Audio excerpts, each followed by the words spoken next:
చైనాకి అమెరికా ఎంత భయపడిందంటే, మొన్న చైనాలో పర్యటించినటువంటి అమెరికా నేతలకి అక్కడ చైనా వాళ్ళు బహుమతులు ఇచ్చారు. ఒక్కొక్కరికి ఒక్కొక్క బహుమతులు చైనా యొక్క సంస్కృతిని తెలియజేసే విధంగా. అంటే మామూలుగా ఏ దేశం నేతలు వెళ్ళినా ఆ దేశానికి చెందినటువంటి వారు ఇస్తారు కదా.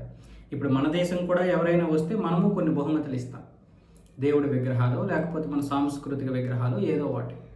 ఆ విధంగానే చైనా కూడా కొన్ని ఎలక్ట్రానిక్ పరికరాలు అలాగే మరికొన్నింటిని ఇవ్వడం జరిగింది.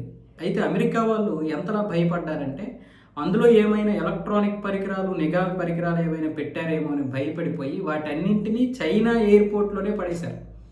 ఆ చెత్త డబ్బాలో పడేశారు. తర్వాత చైనా అక్కడ ఉన్నటువంటి ఉద్యోగస్తులు ఉంటారు కదా, వాటిని తీసి భద్రంగా వాళ్ళకి ఇవ్వడం జరిగింది. అంటే ఇన్ఫర్మేషన్ ఇచ్చారు అధికారులకి.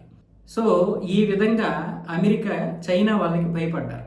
బహుశా చైనా చేస్తే చేయొచ్చు కాక, టెక్నాలజీలో మేమే తోపు, అన్నింటికి మేమే తురుము అన్నటువంటి అమెరికాని కూడా చైనా భయపెట్టింది అనమాట. అంటే ప్రతిదానికి తోపులు మేమే అని అనకూడదు. అమెరికా ఇప్పుడు కేవలం ఈ విషయంలోనే కాదు, చాలా విషయాల్లో భయపడుతూనే ఉంది.